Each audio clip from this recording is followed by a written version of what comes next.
Fastest score lift. Those three words sound like a marketing gimmick, don't they?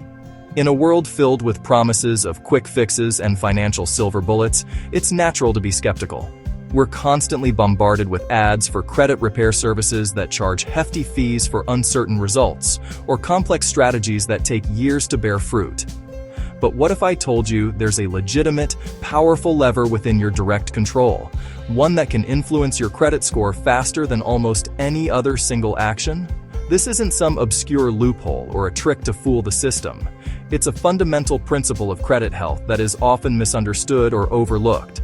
While building a long history of on-time payments is crucial, that's a marathon, not a sprint. And while having a healthy mix of credit types is beneficial, that takes time and careful planning.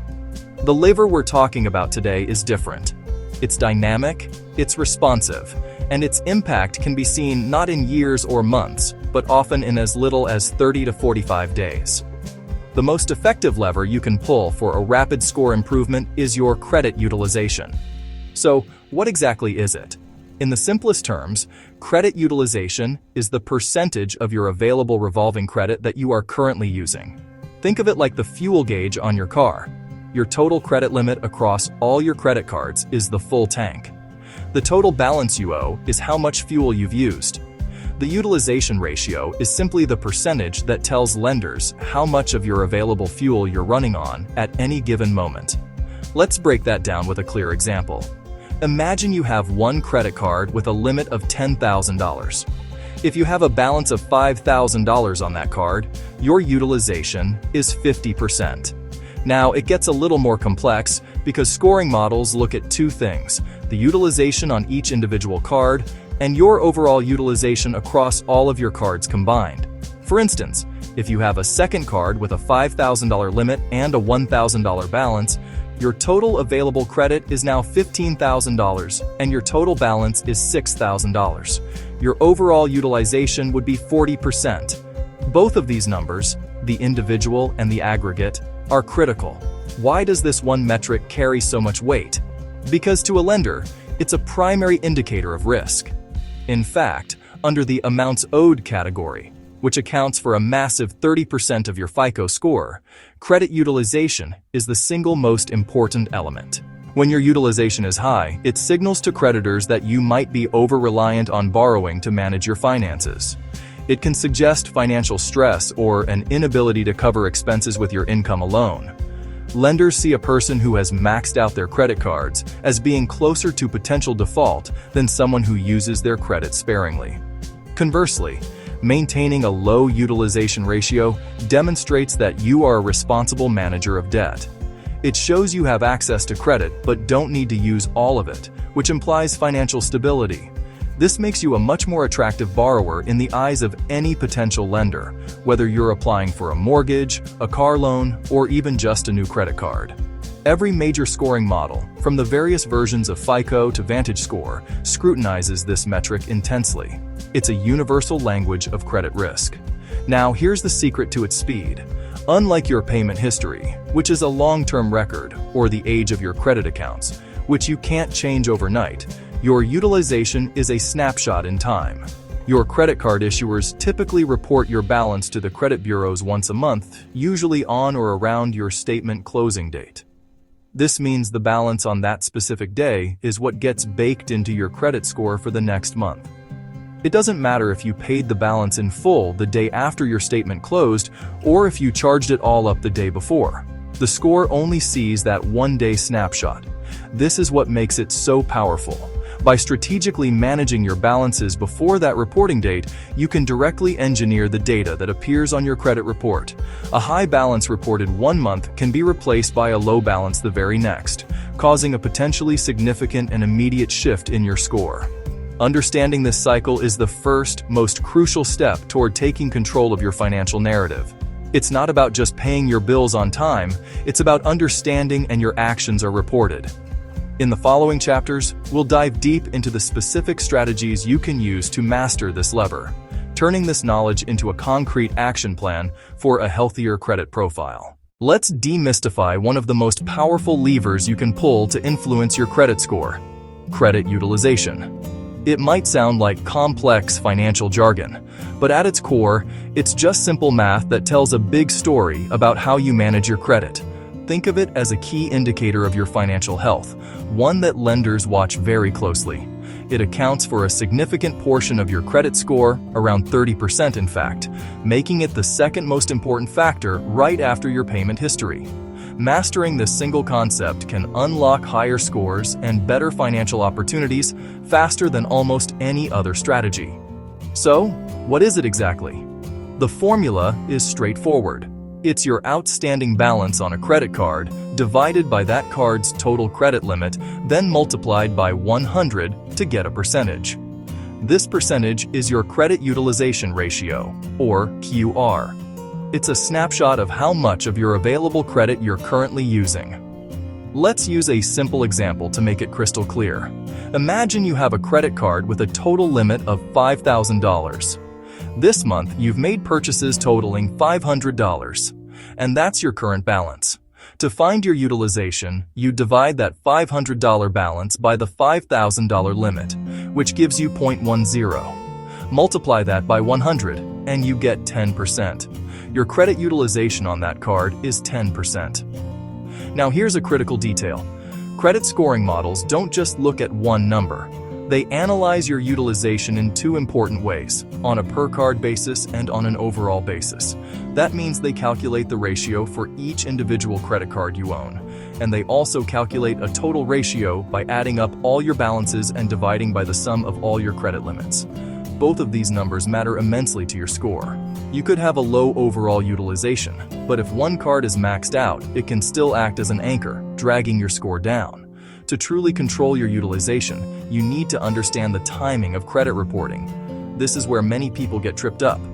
There are two key dates for every credit card: the statement closing date and the payment due date. The payment due date is when your minimum payment is due to avoid late fees. But the statement closing date is typically the day your credit card issuer reports your balance and limit to the credit bureaus.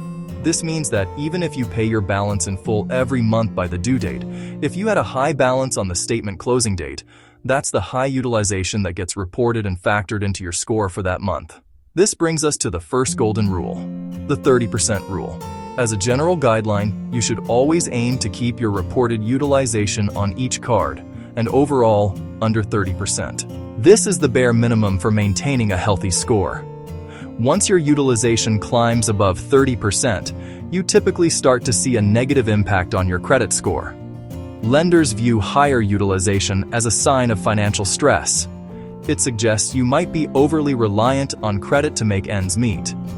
The higher it goes, the more your score is likely to drop.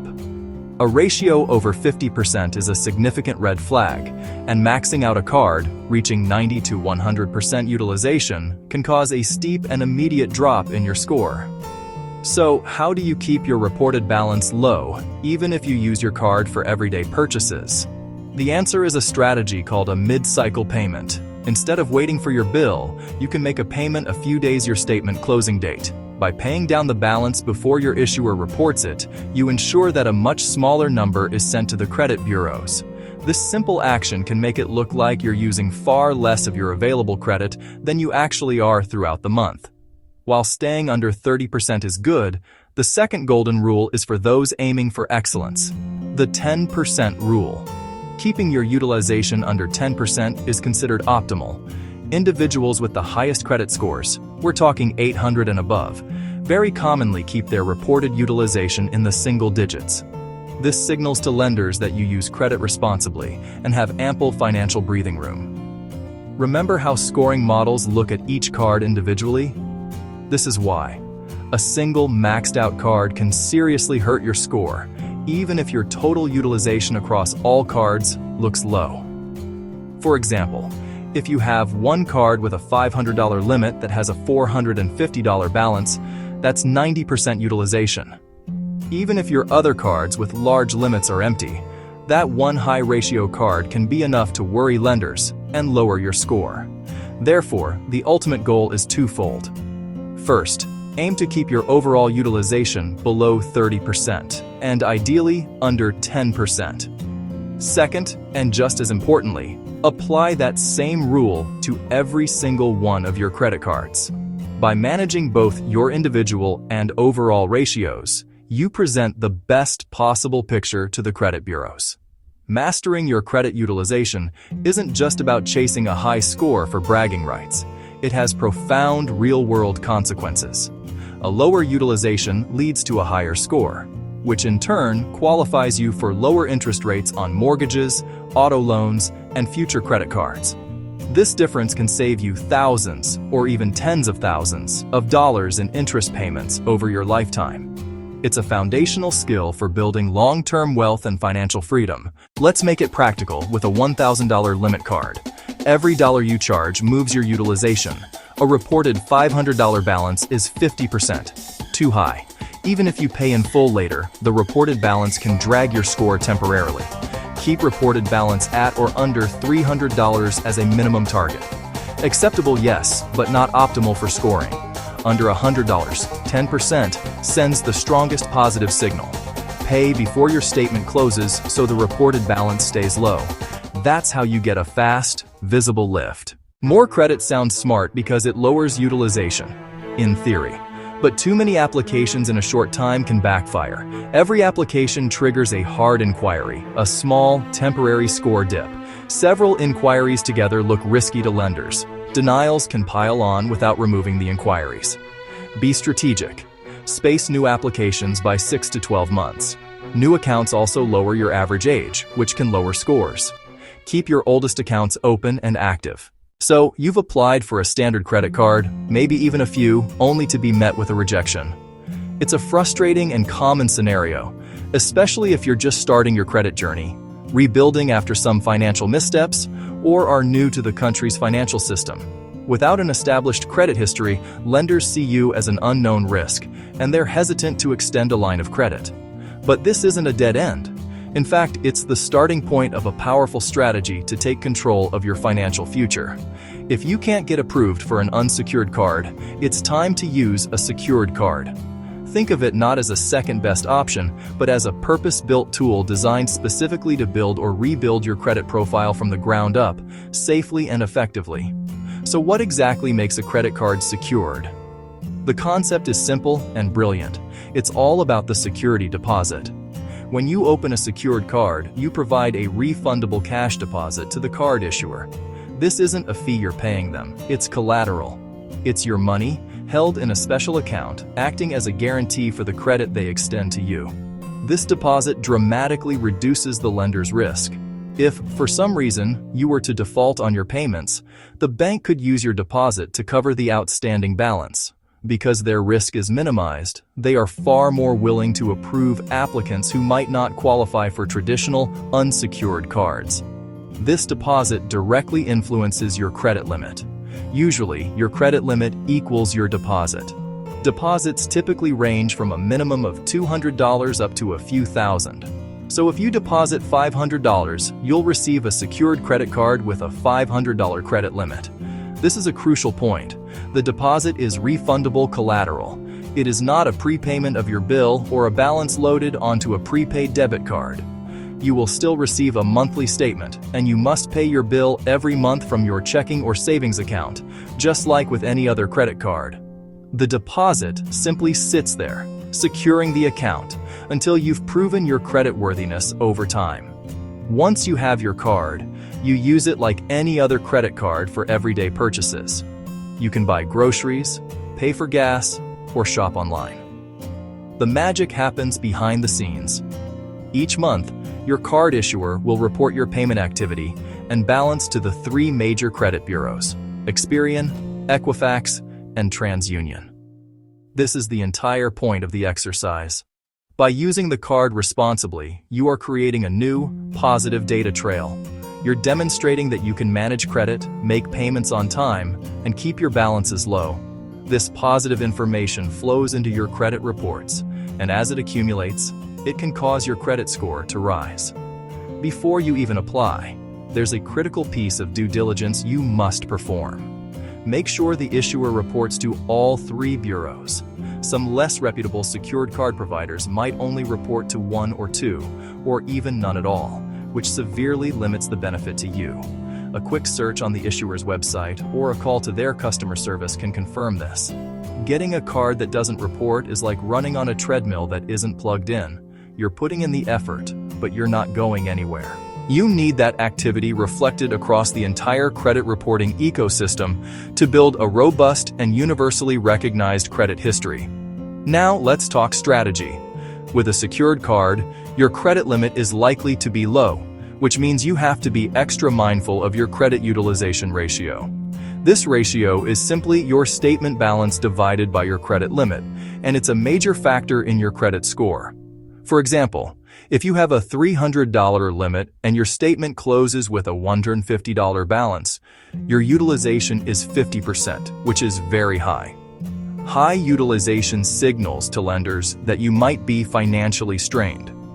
The golden rule is to keep your utilization below 30%, but the pro-level strategy is to keep it below 10%. On that $300 limit card, that means ensuring your statement balance is under $30. How do you achieve this without being afraid to use your card? The key is understanding the difference between your statement closing date and your payment due date.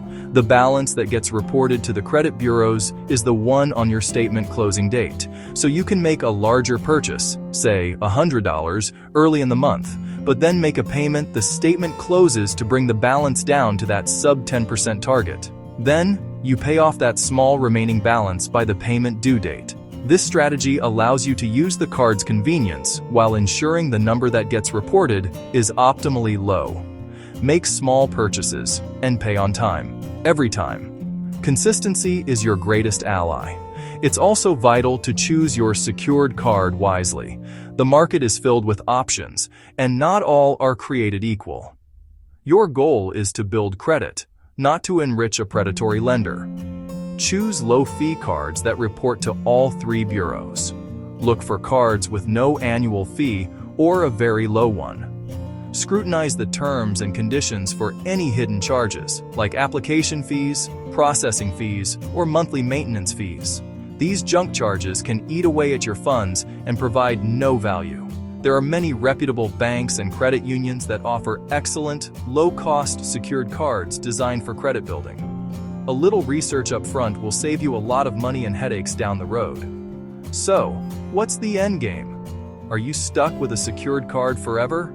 Absolutely not. This is a temporary training tool. After a period of consistent, responsible use, typically anywhere from 6 to 12 months, many issuers will automatically review your account. If you've built a positive history of on-time payments and low utilization, they will graduate you to an unsecured credit card. This is a fantastic milestone. It means they will convert your account to a standard unsecured line of credit and, most importantly, refund your original security deposit in full. Some issuers may even increase your credit limit at the same time. This is the ultimate goal: to use the secured card as a stepping stone, prove your reliability, and move into the world of unsecured credit with a solid score and a bright financial future. Myth: you must carry a balance and pay interest to build credit. False. The opposite is true. Pay your balance in full every month. It keeps reported utilization very low, a major score driver. You avoid large reported balances that hurt scores. Plus, you dodge sky-high credit card interest. Saving interest frees cash to save, invest, and pay other debts. Strong payment history and low utilization scream low risk. Higher limits plus paying in full lower utilization even more. Use autopay for full statements so you never miss. Your credit report can contain costly errors. Get free weekly reports from Equifax, Experian, and TransUnion. Make it a weekly financial checkup. Look for inaccuracies, incomplete data, or accounts that aren't yours. Challenge wrongly reported late payments or wrong balances, just limits. Watch for duplicate negative items inflating damage. Old negatives should fall off per timelines. Flag outdated entries. Dispute in writing with proof. Bureaus must investigate, usually within 30 days. Fixing errors is a direct way to raise your score. By law, accurate negative information cannot be removed early. True late payments and valid collections must remain until they age off. Most negatives, 7 years. Chapter 13, up to 7. Chapter 7, Up to 10. Beware promises to erase accurate negatives. Avoid upfront fees. The FTC restricts them. Never create a new identity with a different SSN or fake EIN. It's illegal. The real path: dispute inaccuracies. Let accurate negatives age off and build new positive history. Your most important key: focus on utilization. Keep balances under 30% and ideally under 10 for the fastest lift. Space applications: consider a low-fee secured card and pay in full. Check reports weekly and ignore scam promises. Want a personalized 90-day plan to accelerate results? Just say, "Build my 90-day plan."